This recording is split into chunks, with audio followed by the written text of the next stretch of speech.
Buenas noches y bienvenidos a un programa más de Serapaz en Rompeviento TV. Este programa está dedicado al análisis de conflictos sociales, al análisis de movimientos y muy particularmente sobre todos los temas que tienen que ver con la paz. Esta noche tenemos un tema muy importante.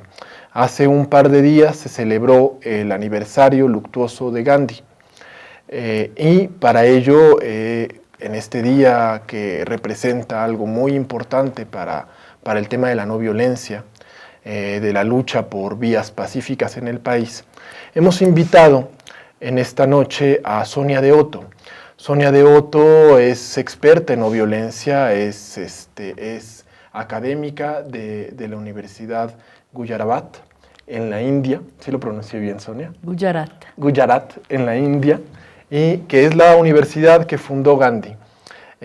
Para ello nos va a explicar un poco más de lo que implica la no violencia desde el punto de vista gandhiano y lo que tiene de importante también este día que se conmemora en todo el mundo. Buenas noches, Sonia, gracias por estar con nosotros esta noche. Gracias a ustedes.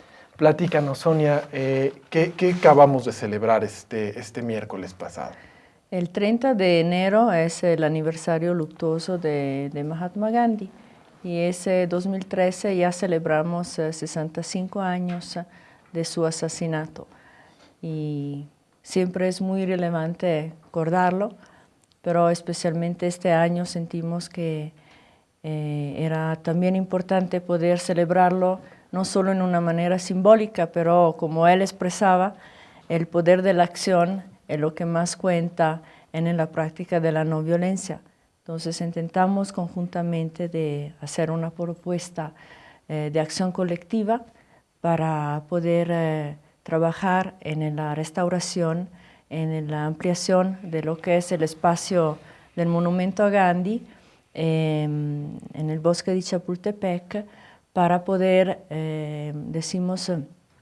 restituir a la sociedad civil una otra posibilidad, una otra oportunidad de paz y poder así revivir con eventos y momentos que vamos creando conjuntamente una vez más esa práctica, decimos, de la no violencia que, repito, es una práctica individual y una práctica también colectiva.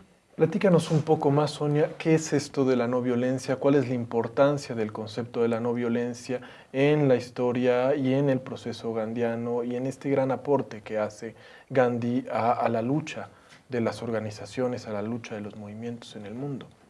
Yo puedo compartir algo como más de experiencia personal, decimos, de desarrollo en esta práctica, porque como bien sabemos, es algo que implica una transformación, el proceso de paz, ¿no? Una transformación antes de todo del individuo. Entonces, de esta forma, creo que tenemos que relacionarnos, ¿no? Al tema de la no violencia. No es algo de abstracto, ¿no? Es algo de muy concreto que Gandhi enseña en una manera muy directa, ¿no? Su vida misma es el mensaje de la no violencia. En este sentido, intentamos con la Universidad de Gujarat Vidyapith un programa de extensión aquí en México, trabajando con gente de una cultura muy diferente, claro, de la India, pero sin embargo con una grande necesidad. Yo veo en México la gente resuena con esta propuesta y la misma propuesta, decimos, de programa de extensión, desde cuando lo empezamos ya es muy orgánica, ¿no? Como que tomó formas diferentes dependiendo de las exigencias de la gente. Esto es parte de las diferentes actividades que están haciendo en México porque tú eres también directora o diriges una organización que se llama Ahora World Mandala. Sí, Ahora World Mandala es el programa de extensión de laboratorio que tenemos en Ahmedabad, que es la la base de nuestra universidad. Nuestra universidad, dos palabras, importante recordar que la universidad que fundó Mahatma Gandhi en el 1920. Él fue rector de esta universidad hasta por toda su vida, y en esta universidad él formó los luchadores de la independencia. Y entonces es sobrevivir hoy con los mismos principios en un mundo que propone, decimos, cosas muy diferentes de lo que era el sueño de Gandhi, es un acto de resistencia. Vamos ahorita a ver un pequeño video que se ha preparado, en el cual se recupera algunas de las actividades, entiendo, que se están haciendo en la India a partir del trabajo de la universidad. Ahí regresando, a ver si nos lo puedes explicar un poco más, Sonia, por favor. Shalom, shalom,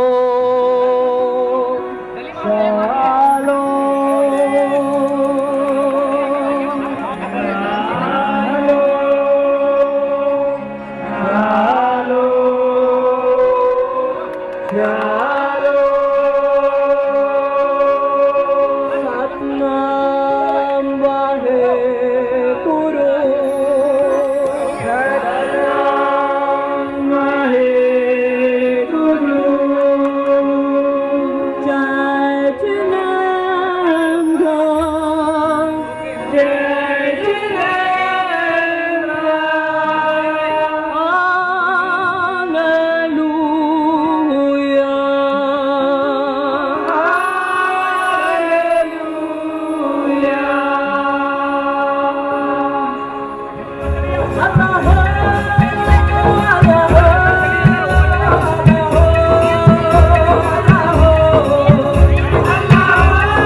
¿Qué es esto que acabamos de ver, Sonia? Cuéntanos. Eso es una acción muy importante para nuestro laboratorio, Orabor Mandala, Laboratorio de Investigación Acción para la No Violencia a través del Arte y la Ciencia, así lo llamamos. Los que estaban haciendo esa obra y cantando esta canción son los fundadores de Orabor Mandala, que son 12 comunidades religiosas de Ahmedabad, que están trabajando conjuntamente en cooperación desde el 2005 para superar un conflicto muy fuerte que se vivió en Ahmedabad en el 2002, que causó un conflicto interreligioso que causó la muerte de mucha gente. Entonces, desde el 2005 fundamos Orabor Mandala con la idea de poder demostrar que la paz es posible. Y empezamos con este mandala. ¿Qué es un mandala? Es una... Tenemos, creo que, una imagen que a ver si se puede ampliar para que la puedas explicar un poco más. El mandala es un arquetipo de paz y armonía, y donde la realidad externa es percibida como un espejo de la conciencia humana. Entonces, en esta conciencia es muy importante entender la interdependencia entre todos los seres. Y nosotros visualizamos un mandala del mundo, que es un mandala de personas que están, decimos, luchando por la paz, intentando de armonizar el mundo, y son muchísimos. También, si no se habla, a veces hay muchas voces que se quedan en silencio. Entonces, con esta propuesta de mandala, nosotros empezamos un teatro comunitario con las 12 comunidades religiosas, y en este teatro la representación de esos mandalas, como en el caso que pudimos ver de arena o de tierras o con los varios elementos, son un instrumento de participación en la creación misma del guión de las acciones. Entonces, cuando se crean estas acciones, el diálogo está a la base del desarrollo de las mismas. Lo que vimos es una de esas acciones precisamente con las 12 comunidades que fundaron una orquesta interreligiosa que se llama AHOP, Ahmedabad Harmonic Orchestra for Peace Everywhere. La directora de esa orquesta es una mexicana. Entonces, sí, siempre vinculamos desde el inicio con nuestras acciones a México, porque México está al otro lado de la India. Justamente, ¿no? Justamente, entonces la idea en el imaginario, pero también real, de poder superar los conflictos a beneficio no solo de del territorio, decimos a nivel local, pero para el mundo, entonces peace is possible everywhere, ¿no? Fue un poco fue la motivación para poderlo hacer y poder continuar.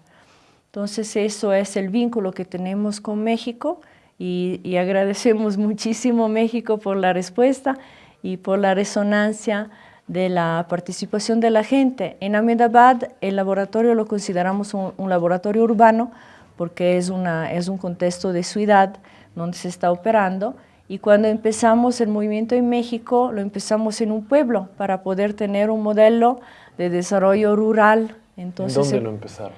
Empezamos en Real de 14. ¿Por qué Real de 14? Porque es un lugar está al mismo trópico del Cáncer de Ahmedabad, y es un lugar importante también desde el punto de vista simbólico. Entonces se nos pareció interesante vincular Gandhi, su universidad, su casa, con un lugar tan emblemático en el país.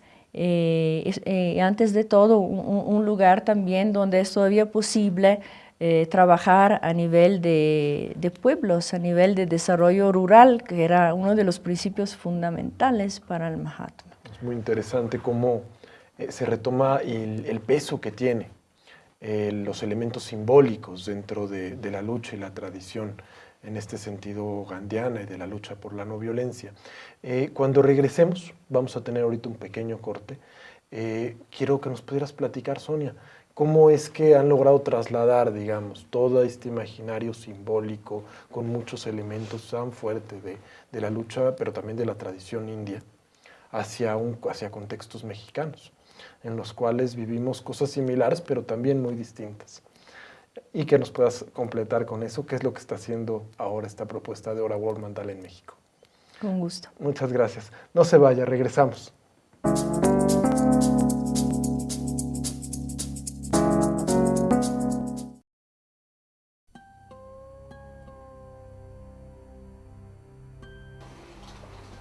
Don Pablo González Casanova es un sabio para nosotros. Es el único intelectual de peso al que yo he visto que los compañeros zapatistas, indígenas, le hablan de tú y le hablan con confianza. Yo llevo más de 20 y tantos años viviendo con ellos y sé lo difícil que es ganarse esa confianza. Cuando todos nos voltearon la espalda, él permaneció a nuestro lado. Nuestra admiración y respeto colectivos también son personales. Yo digo que cuando sea grande, yo quiero ser como don Pablo González Casanova.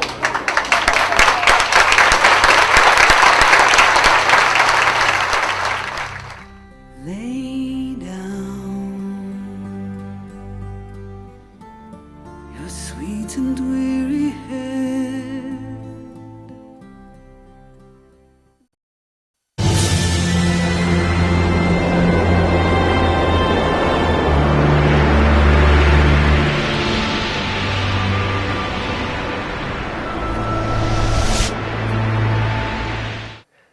Gracias por seguir con nosotros. Estamos esta noche en el programa de Serapaz en Rompeviento TV hablando con Sonia de Otto, quien nos está compartiendo un poco de lo que es el trabajo de Ora World Mandala en este conmemoración mundial del aniversario luctuoso de Mahatma Gandhi, que acaba de ser apenas hace un par de días.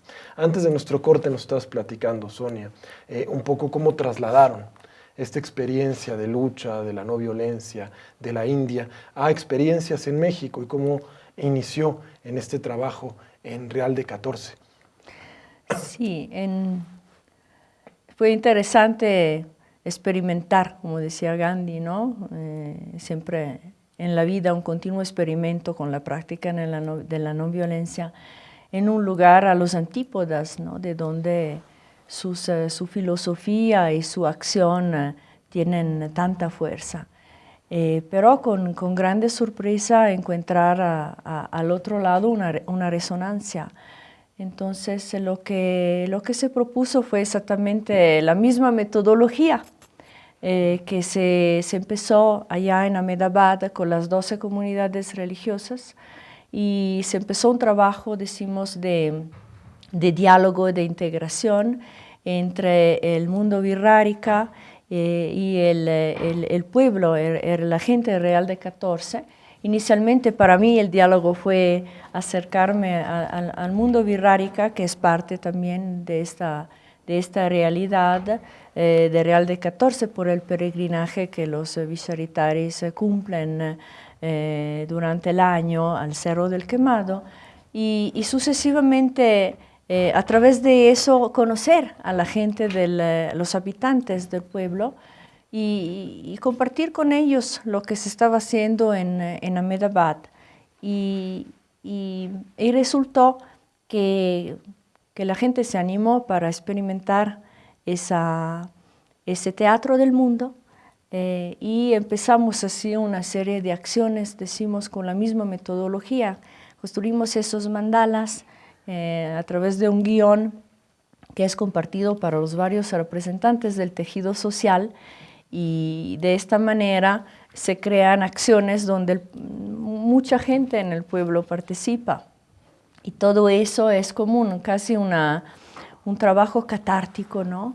De todos nosotros, ¿no? Que participamos, de los locales y donde la comunidad puede expresarse y participar juntos en una actividad artística, pero al mismo tiempo con un trasfondo político importante.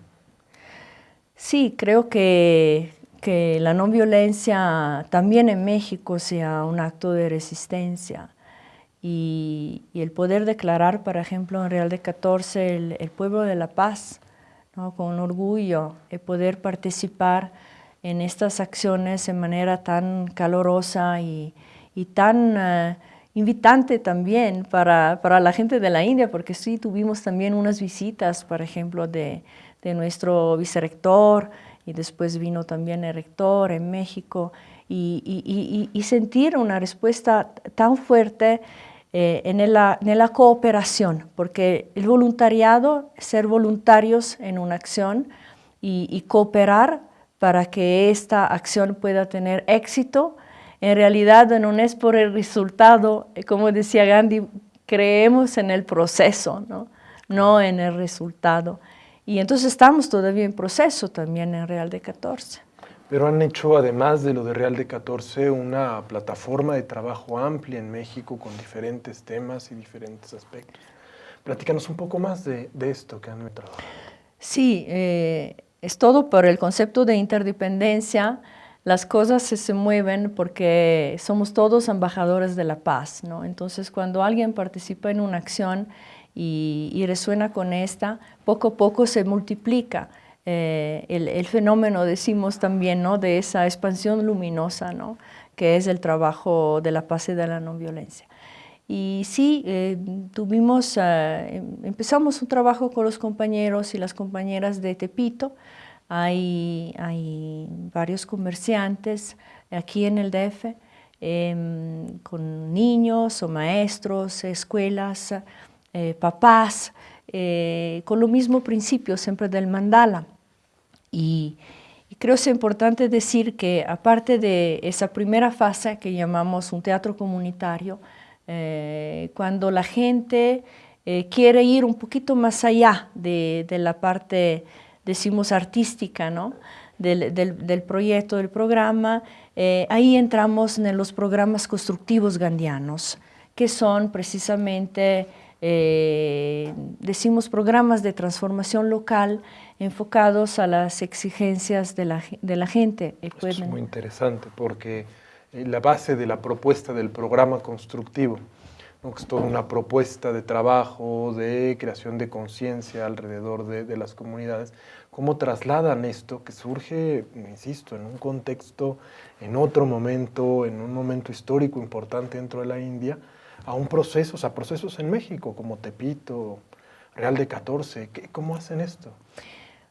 Gandhi empezó el programa constructivo para concientizar a la gente y crear un movimiento, y le costó muchísimos años, ¿no? 30 años para poder, crear conciencia y transmitir a la gente que solo a través de la voluntad individual podemos transformar lo que es nuestra sociedad, nuestra comunidad. Entonces, el trabajo constructivo consta en un trabajo también muy fuerte, ¿no? Un trabajo también manual en varios sectores, decimos, de la salud, entonces la limpieza de tu hogar, ¿no? De la higiene, de la educación básica, del desarrollo, el trabajo conjunto, ¿no? En una sociedad donde la mujer también, ¿no? Tenga un lugar importante, ¿no? Equo. Entonces, los programas constructivos gandhianos en su contexto histórico eran para preparar el movimiento de independencia y costaron mucho esfuerzo, mucho tiempo, mucho trabajo de parte de Gandhi, de sus seguidores y de la gente de la India. Pero siempre Gandhi nos dijo que el programa constructivo es lo que tiene que continuar también después de la independencia. Porque una vez que la India llegó a la independencia, el sueño de Gandhi era que las comunidades y los pueblos podían llegar a una autonomía, a una sustentabilidad, a una fuerza, ¿no? Y esos son conceptos que encuentran mucho eco en los movimientos en México, sobre todo en los movimientos indígenas, supongo. Completamente. Y yo creo en todas las comunidades, porque por ejemplo en Tepito, cuando empezamos esa primera fase de trabajo con el mandala, y ahora estamos proponiendo trabajos, bueno, la gente quiso, ¿no? Trabajos de nutrición, más enfocados, decimos, a lo que es la higiene, la salud especialmente, y a la participación de los adultos también en lo que es la educación de los hijos, ¿no? Eso Gandhi lo consideraba como programa de educación de adultos, ¿no? No necesariamente solo alfabetización, ¿no? Estamos hablando de aprender, sirviendo, ¿no? Enseñando, compartiendo. Y sí, es todo muy natural, exactamente como la no violencia, ¿no? Es natural en todos los seres, ¿no? En todas las mujeres y los hombres, ¿no? Sí, dices bien, es natural el trabajo de la no violencia, por lo menos esto se cree, y por eso se trabaja en ello. Pero está además trabajando Oraol Mandala, construyendo este tipo de proyecto en medio de un proceso muy violento en México, en un contexto muy duro. ¿Cómo pueden entrar en medio de este contexto a una propuesta de este tipo? Sí, la acción es nuestra fuerza. Entonces, creo que tenemos que expresarnos más, ¿no? Conjuntamente, y no podemos esperar que la paz o la educación a la no violencia lleguen por voluntad de otros, ¿no? Repito, cada individuo tiene este poder, ¿no? Cada individuo lo puede hacer también en acciones muy pequeñas como las que estamos haciendo. Entonces creo que sea el trabajo en el pequeño para que muchos que somos podemos transformar el grande. ¿Qué mensaje nos quieres dejar, Sonia? Nos quedan unos 3 minutos más de esta sección del programa en cuanto a este trabajo que estamos haciendo, que están haciendo ustedes como Oraol Mandala, y este momento y esta apuesta que tienen por la no violencia en México. El mensaje es de unir esfuerzos. El mensaje es de soñar, de poder de una manera visualizar una paz posible y de poder cada uno con sus posibilidades, trabajarla. Desde donde sea. Desde donde sea. Nos quedan apenas 2 minutos más de esta sección, Sonia. ¿Algo que quieras completar sobre el trabajo de Ora World Mandala? ¿Lo que viene a futuro? Sí, bueno, tenemos muchas cosas que compartir en realidad. Lo que viene a futuro, aquí en México sí es de continuar con lo que estamos haciendo, también en otros lugares que no mencioné, como por ejemplo San Luis Potosí, estamos trabajando en un centro de internamiento juvenil y creo que sea importante transmitir más, eso es la tarea nuestra, ¿no? La importancia del trabajo del voluntario, porque es algo de fundamental para poder alcanzar a revertir, decimos, a ese proceso, ¿no? Desde la violencia a la no violencia. En la Ciudad de México identificamos un lugar desde el 2006 estamos trabajando en este monumento a Gandhi y hicimos varias acciones también simultáneas. Fue un experimento muy interesante entre la comunidad gandiana y la gente que se reúne en este monumento.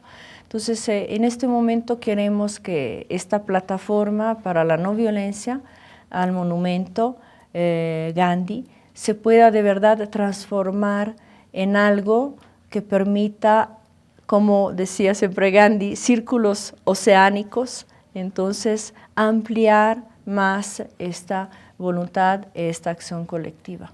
Nos quedamos con esta propuesta, Sonia. Muchas gracias por habernos acompañado en este programa que estamos conmemorando en el aniversario luctuoso de Gandhi y recuperando esta experiencia directamente de la lucha gandiana.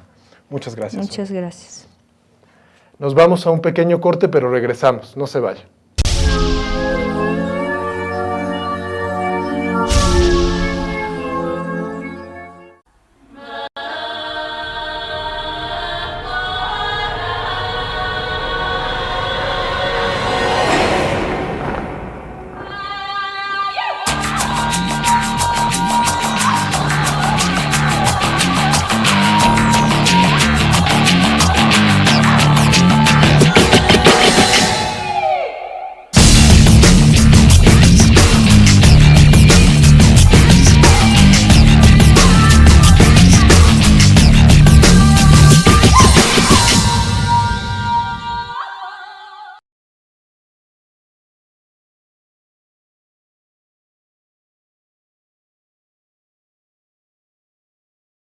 I'll start with this poem. I wrote this poem when the bombs were dropping on Gaza, and I was the media spokesperson for the coalition, doing a lot of the organizing. And we had stayed up to about 6 o'clock in the morning, perfecting every soundbite. And by the end, if you're Palestinian, you know most Palestinians get tired and start pronouncing our P's as B's. So we become Palestinians by the end of the day. So I was practicing my P's all night.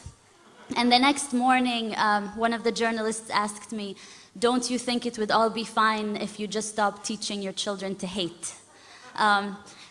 I did not insult the person. I was very polite.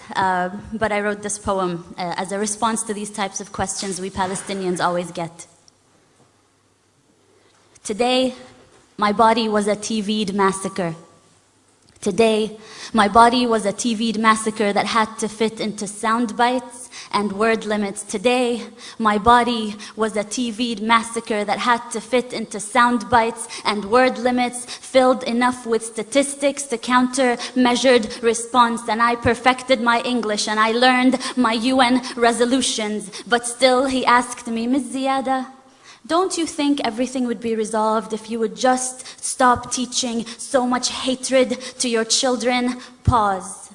I look inside of me for strength to be patient, but patience is not at the tip of my tongue as the bombs drop over Gaza. Patience has just escaped me. Paused. Smile. We teach life, sir. Rafif, remember to smile. Pause. we teach life, sir. We Palestinians teach life after they have occupied the last sky. We teach life after they have built their settlements and apartheid walls. After the last skies, we teach life, sir.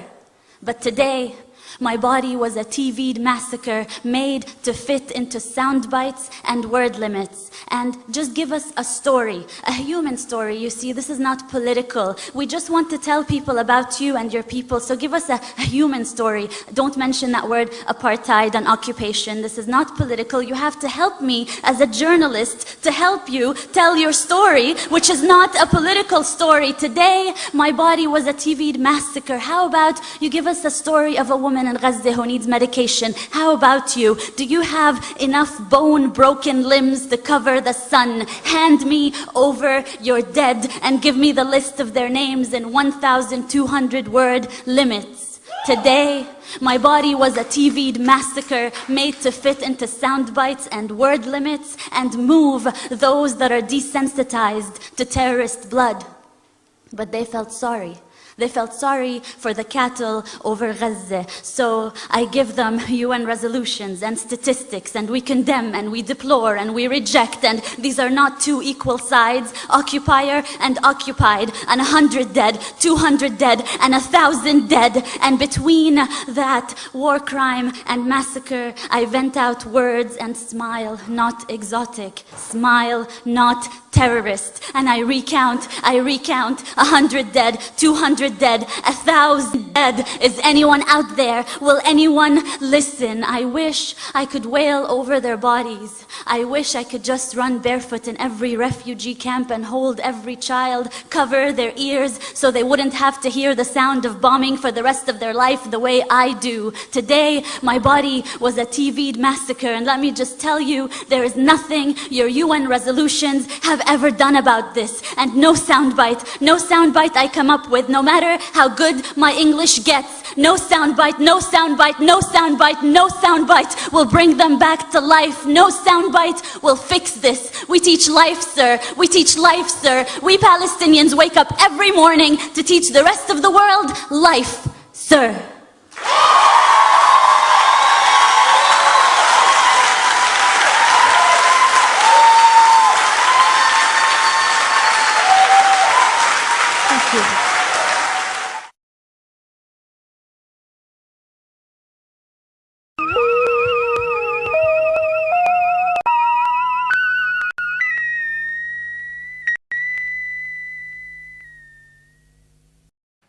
Gracias por continuar con nosotros en este programa de Serapaz en Rompeviento, dedicado a la lucha por la paz y la no violencia.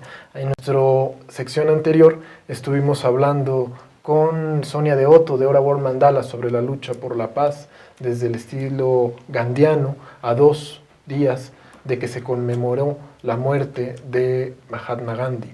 Pero llevándolo al contexto mexicano no podíamos dejar de recuperar el trabajo de uno de los movimientos más importantes en el tema de paz que está ocurriendo y que está surgiendo hoy en México, que es el Movimiento por la Paz con Justicia y Dignidad, que coincidentemente tuvo la semana pasada, el fin de semana pasado, su segundo encuentro nacional, en el cual se reunieron gente de diferentes partes del país, para hablar sobre este encuentro y para hablar sobre la perspectiva que tiene este movimiento en México, que está tratando de parar la violencia y la guerra y alcanzar la justicia para las víctimas. Hemos invitado a Raúl Romero, que es miembro de la coordinación del Movimiento por la Paz e impulsor de varios de los espacios y plataformas del mismo. Buenas noches, Raúl. Buenas noches, gracias por la invitación. Y también invitamos a María Herrera y a Juan Carlos Trujillo. Ellos son miembros de la plataforma de víctimas del Movimiento por la Paz. Buenas noches, Mari, buenas noches, Carlos. Buenas noches, gracias por invitarnos. Platíquenos un poco, ¿qué fue lo que sucedió el fin de semana pasado? Bien. Fue, como bien dices, el segundo encuentro nacional, pero tuvo una característica muy importante. Fue un encuentro trinacional. Pudieron participar organizaciones de Estados Unidos y sorpresivamente también para nosotros llegó gente de Canadá. lo cual nos dio mucho gusto. Es un intento por darle continuidad, particularmente en ese tema, por darle continuidad al tema de la caravana de Estados Unidos, las organizaciones o vínculos con organizaciones que se generaron allá, pero también un intento por reagrupar y rearticular las relaciones y las alianzas que hay con organizaciones en México. De víctimas, pero no solo, también hay organizaciones que vienen trabajando en la denuncia de la guerra, ya sea desde el tema de verdad y memoria, pero también desde el tema de alto a la guerra y alto a las violaciones a los derechos humanos. Vinieron cerca de 68 organizaciones, por lo menos de 15 estados del país, y fue un encuentro sumamente interesante porque por lo menos se delinea, se plantea la agenda de lo que será esta etapa de lucha para el Movimiento por la Paz durante lo que será 2013. El encuentro estuvo dividido prácticamente en dos preencuentros. El primero, que fue el día viernes, donde hubo un preencuentro de víctimas, que creo que podrán platicar mejor los compañeros, y un preencuentro de organizaciones sociales. Y el sábado y domingo, ya en forma, hubo un primer diálogo, primer acercamiento entre las plataformas de víctimas y el resto de las organizaciones, enfocándonos en las dos piernas, como llamamos, del movimiento. La línea de verdad y justicia, por un lado, y el tema de cambio de estrategia de seguridad o alto a la guerra, como se le quiera denominar, atravesado por varios ejes transversales de algunos temas, como van desde tráfico de armas, política de drogas, justicia, memoria, verdad, y ahora se delinearon algunos nuevos ejes como son temas de migración, ¿no? Temas que están ahí por los que participaron nuevas organizaciones que antes se habían acercado al movimiento y que hoy plantean la necesidad de abrir algunos otros temas a discusión. María, Carlos, cuéntenos un poco qué tuvo de relevancia este encuentro para las víctimas. Bueno, respecto a esto, en la primera reunión, nuestro primer objetivo era ver qué es lo que les ha funcionado más a las demás organizaciones o de qué manera se han organizado ellos, para de ahí nosotros tomar también iniciativas y fortalecernos, porque es bien sabido que este movimiento nació a raíz del dolor, pero no basta solo eso, sino también hacer una cadena, pero una cadena con diferentes eslabones, porque la verdad es que hay injusticias de diferentes tipos, pero la injusticia es la misma, ¿no? Ver los porqués se fueron organizando y de qué manera lo hicieron para nosotros también fortalecernos, como les decía anteriormente, y de esa manera que nuestra lucha siga, pero siga más fuerte. Y también hermanarnos, ¿no? No nada más tomar iniciativas o ver qué es lo que ellos han hecho para podernos guiar, sino fortalecernos en la lucha, que ningún grupo se sienta aislado, que todos seamos parte de un movimiento. Juan Carlos, ¿qué fue lo que trataron en este preencuentro de víctimas? ¿Por qué reunirse primero las puras víctimas del movimiento? Pues yo creo que fue un preencuentro primeramente, ¿no? Muy importante para todos nosotros, intercambiar puntos de vista de luchas individuales como colectivas, nos hacen llegar a un mismo fin, ¿no? Todos tenemos un mismo objetivo, que es de forma personal encontrar a nuestros familiares desaparecidos.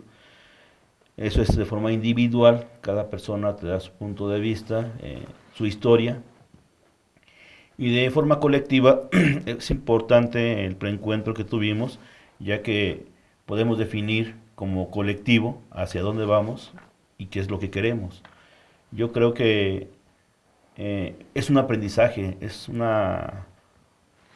gran momento para todos nosotros el poder tener en ese momento tantas personas que han sufrido, tienen los mismos, como te repito, los mismos objetivos, pero sobre todo lo que de una forma individual en sus estados han estado pasando, ¿no? Yo creo que es parte de este encuentro, lo que pasó en el preencuentro, lo que nos llevó como a llevar la sustancia de definir las estrategias en el encuentro nacional, ¿no? Trinacional. ¿Qué fue lo que definieron en este preencuentro? Definimos principalmente lo que queremos, gran parte de los objetivos, como te repito, para este 2013, fue importante la participación de las personas que están aliadas en Estados Unidos y en Canadá, ya que gran parte de la desgracia que vivimos en México es a causa de las armas que están llegando a nuestro país, ¿no? Digo, es el problema de fondo, ¿no? Que desgraciadamente no se ve, pero es lo que ocasiona la problemática que tenemos aquí en México, ¿no? Como lo mencionaba Raúl, ha sido importante que esas personas hayan estado con nosotros, porque esto le da más insumos, ¿no? Más razón de esta lucha, ¿no? Porque no basta el querer llegar a la justicia como familiares, sino saber la raíz del problema, ¿no? Social.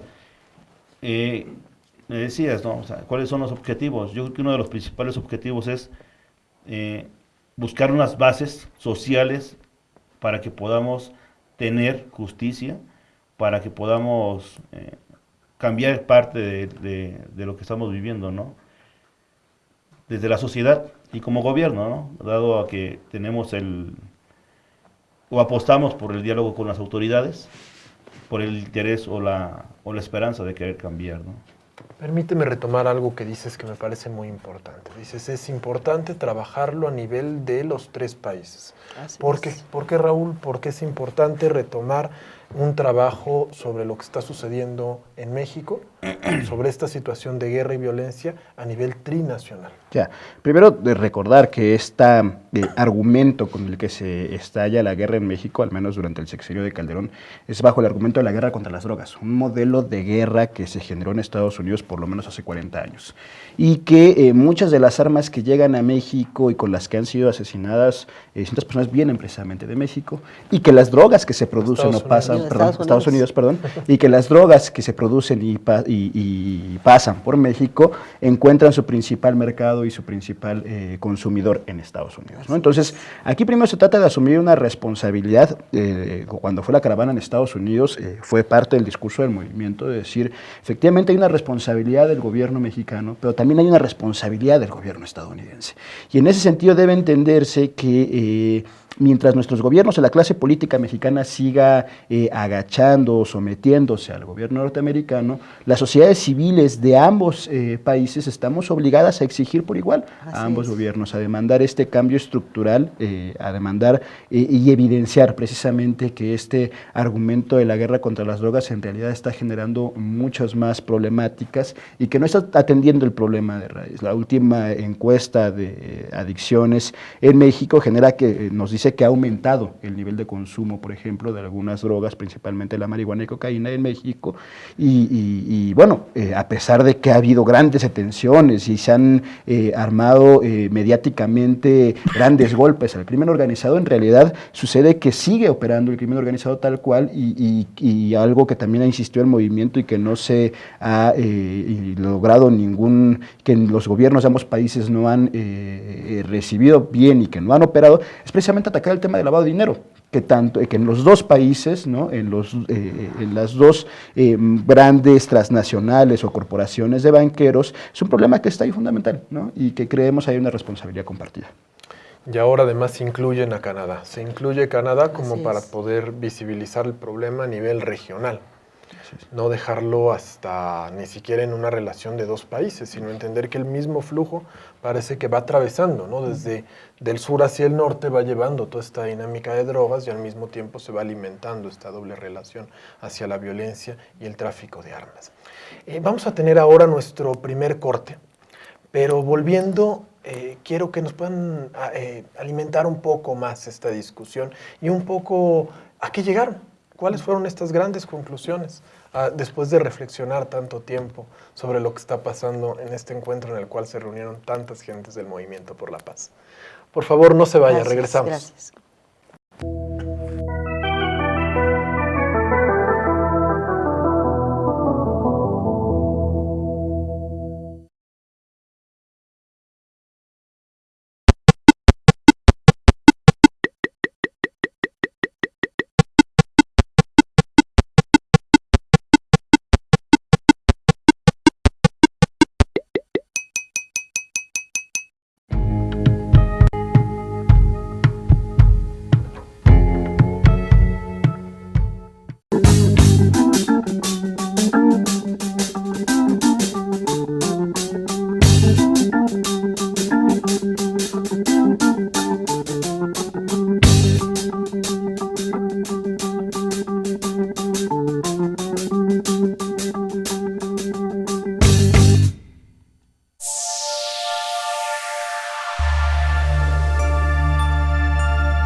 Gracias por continuar con nosotros. Estamos ahora en este programa de Serapaz en Rompeviento TV dedicado a la lucha por la paz, hablando con el Movimiento por la Paz con Justicia y Dignidad, que nos estaban platicando algunos de los temas, algunas de las dinámicas que se fueron discutiendo en este encuentro nacional que vivieron el fin de semana pasado.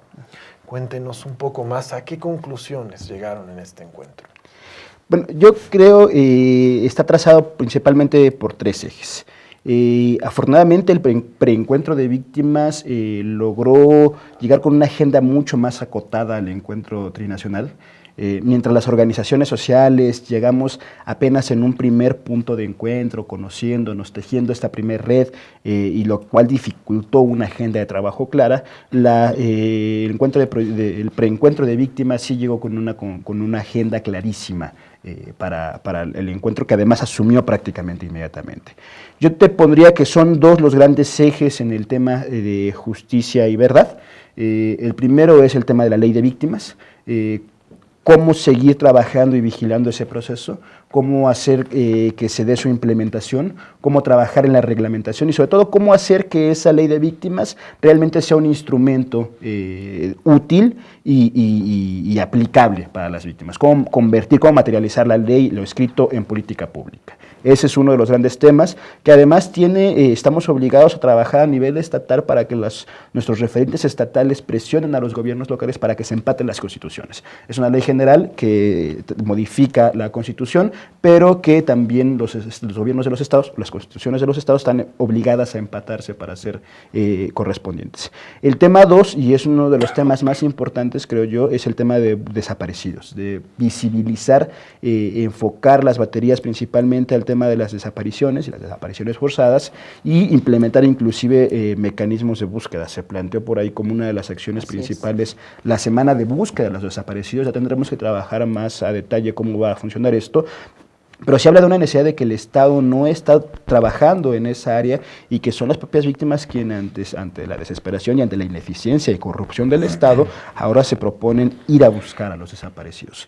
Y al mismo tiempo se planteó una campaña trinacional de visibilización de las víctimas como tanto de las causas de la guerra, ¿no? Lo cual me parece hay algunas acciones lindas.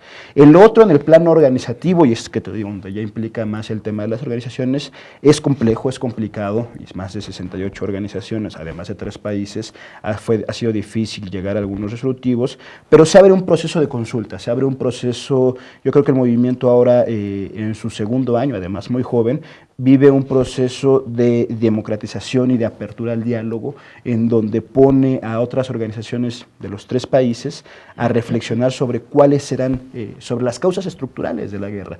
Están la plataforma de pueblos indígenas, que estuvieron ahí representantes de gente de Cherán, algunos compañeros de Huesca, se envía un saludo al Congreso Nacional Indígena, vinieron, insisto, organizaciones contra el tráfico de armas, por el cambio de política de drogas, y es donde el movimiento se ve obligado a abrir nuevos ejes de discusión y de organización con todas estas referentes.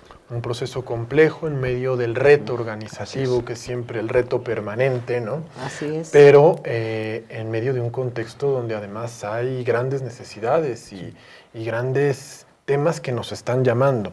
¿Cómo se vivió esta manera de asumir la defensa de la ley de víctimas desde las víctimas mismas en este encuentro, Mari?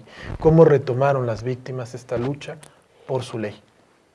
Bueno, es uno de los puntos más importantes, más relevantes de esta reunión, ¿no? De hecho, todo eso ya se había venido trabajando anteriormente, pero ahora se fortaleció más. ¿Por qué? Porque todas las víctimas de diferentes grupos que se sumaron a esta reunión nos dio la oportunidad de analizar más plenamente todo lo que en sí conlleva la ley de víctimas, ¿no? Y como decía Raúl, vimos también por dónde es o cuál es el camino por el cual tenemos que llegar para que esta ley se aplique y de esa manera obtengamos todos los beneficios que en ella se suscriben, ¿no? Ese es algo muy importante porque esa ley nos cobija a todos, ¿sí? pero para nosotros como víctimas de las personas desaparecidas, como seres que estamos en ese plan de búsqueda, el punto principal, el esencial, fue ese que acaba de decir ahorita también Raúl, ¿no? La búsqueda de nuestros seres queridos. Porque ese es el punto esencial. Y era precisamente lo que se estaba buscando. Además, todas las víctimas sabíamos dónde estaba, por decir, el nudo que no nos deja llegar a la búsqueda de nuestros seres queridos. Y todos coincidimos en que son las autoridades estatales, que por cierto son intocables, y es ahí donde está toda la porquería.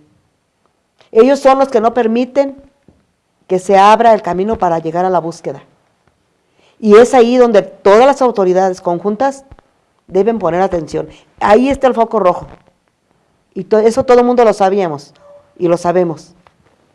Los que creen que no nos dábamos cuenta son las autoridades. Esperamos que ahora que ellos ya vieron que esto prácticamente está al descubierto, se pongan a trabajar, porque eso es lo que esperamos. Porque la corrupción está en los estados, con los gobernadores, con los jueces, con los MPs que trabajan en los estados. Porque todas las personas que tenemos víctimas, nadie queremos que se nos atienda en los estados. ¿Por qué? Ellos no quieren descubrir todo esto. Porque saben que al abrirse, al trabajar, se van a dar cuenta de que son compadres, amigos, vecinos o qué sé yo, los que están involucrados en todo esto. Entonces ahorita esperamos que el gobierno se ponga a trabajar y que se dé cuenta que nosotros ya sabemos, ¿no? Pero que es acción de ellos, son ellos los que tienen que trabajar. Y para ello el movimiento se está preparando. Así es. Está preparando acciones y esta otra gran temática que mencionas bien, que atravesó y no es en sí nada más el movimiento por la paz, ¿no? El movimiento por la paz somos el conjunto de grupos que ahorita nos estamos uniendo para ver de qué forma vamos a trabajar. O sea, ir más allá de las personas que están al interior del propio movimiento para abrirse hacia dinámicas de articulación con otros grupos.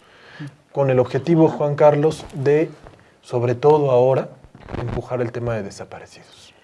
Pues sí, principalmente se logró un gran objetivo, ¿no? Es un gran logro tener la ley de víctima, como menciona Raúl, ¿no? Hay que hacerla operar y que funcione bien. Es una prioridad, si no, no sirve de nada, ¿no? Lo decía Javier, son letras muertas en papel.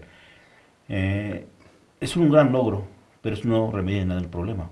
¿Sí? Las desapariciones siguen, el problema sigue, ¿no?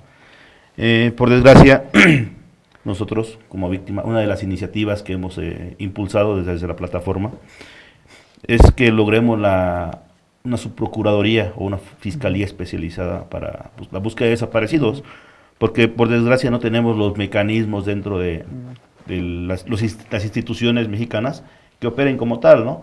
Desgraciadamente se enfocan en la línea de investigación, cuando en realidad lo que queremos es encontrar a las personas, ¿no? Son dos caminos totalmente distintos, pero mientras el gobierno, con todas sus buenas intenciones políticas, nos diga que los van a buscar, yo creo que eso no remedia nada el dolor que tenemos las víctimas, ¿no? Yo creo que una de las grandes inquietudes y yo creo que vamos a estar impulsando en este nuevo año dentro de la agenda es la búsqueda, ¿no?, de una fiscalía o una subprocuraduría especializada en búsqueda de desaparecidos, porque es la única forma que nos vamos a dar cuenta. La corrupción está en México, la tenemos palpable, solo que ahorita afloró. Esa es una cuestión. Esto quizás no se acabe, la paz no sé cuándo llegue, pero sí necesitamos cosas concretas como esta para poder encontrar a nuestros familiares. En estos últimos 3 minutos que nos quedan del programa, les pregunto a los tres, ¿qué le espera al Movimiento por la Paz este año? En este 2013 que estamos arrancando, en este momento, después de que ustedes ya fijaron grandes objetivos, ¿qué esperan que va a pasar durante este año para este movimiento que está creciendo, pero ya tiene también 2 años largos de caminar? Yo creo 2 retos principales, el tema de ley de víctimas, eso es fundamental. Hay que decirlo rapidísimo, el tema de la ley de víctimas es un triunfo fundamental y muy importante. En primera, cambia el discurso del daño colateral o de las víctimas colaterales a un reconocimiento de las víctimas. Es una cambio en la narrativa del discurso completamente que habían implementándose con el gobierno de Calderón. 2, hay un reconocimiento del Estado como victimario. El Estado, al ser una ley que también atiende a víctimas de violaciones a los derechos humanos, el Estado se está reconociendo como victimario precisamente porque el único que viola los derechos humanos es el Estado. Y 3, es la demostración de un sujeto social emergente que modifica al Estado. Yo creo que precisamente esos 3 grandes logros los que puedo resumir son un reto ahora para el movimiento. Y creo que el siguiente reto, y muy importante, es cómo seguir visibilizando la guerra frente a un discurso que cambia con Peña Nieto, frente a un discurso que venía siendo de Calderón un discurso bélico de guerra. Peña Nieto llega en un discurso completamente diferente, en un discurso de pacificación, en un discurso de la ley de víctimas, pero continúa con la estrategia de guerra, ahora quizá bajo la modalidad de Gendarmería Nacional. Entonces el movimiento tiene el gran reto de seguir evidenciando la guerra al mismo tiempo que avanza en el tema de verdad y memoria para las víctimas. Mari, Carlos, ¿qué podemos esperar del movimiento para este año? Pues yo pienso que en primer lugar nos espera un gran trabajo, como decía Raúl. Tenemos que seguir luchando, tenemos que seguir fortaleciéndonos para seguir luchando, ¿no? Y seguir confiando no nada más en nuestras fuerzas, sino en la sociedad. Sí, que la sociedad se una para poder lograr el objetivo. Pues uno de los grandes retos es parar la guerra, ¿no? O sea, concretamente, no le busquemos más factores a esto, ¿no? Esta guerra no puede seguir. No podemos seguir siendo estadísticas y que siga habiendo más desaparecidos. Definitivamente. Estamos muy contentos de volverlos a tener en este programa. Se nos está acabando el tiempo, pero no quisiera dejarme despedir sin decir que, bueno, siguen siendo este movimiento, que es una esperanza tan importante para el país, y esperamos que este sea un año de muchos en el que se consoliden muchos triunfos. Muchas gracias también a usted por seguir con nosotros, y los esperamos la próxima semana en un programa más de Serapaz en Rompeviento TV.